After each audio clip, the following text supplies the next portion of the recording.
ठीक है, ये बताओ कौन सा सब्जेक्ट अच्छा लगता है? कौन सब्जेक्ट अच्छा लगता है? बैगन।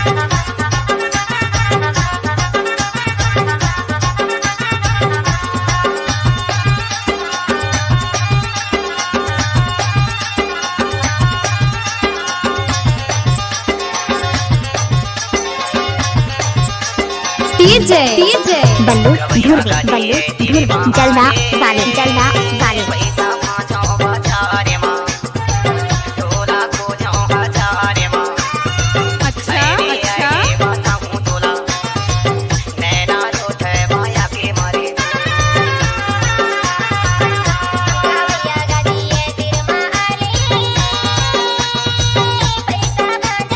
गजब आइटम है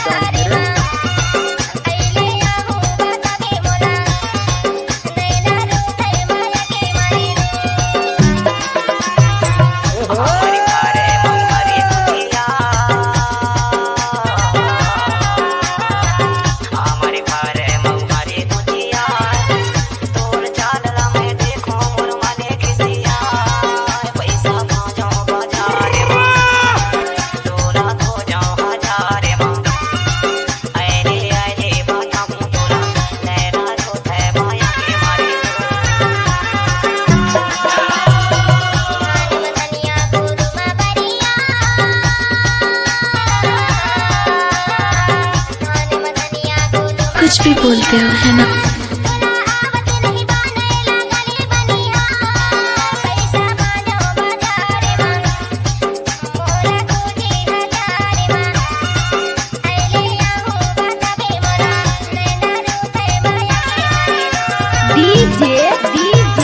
बल्लू धुरवी चौगान टोला वाले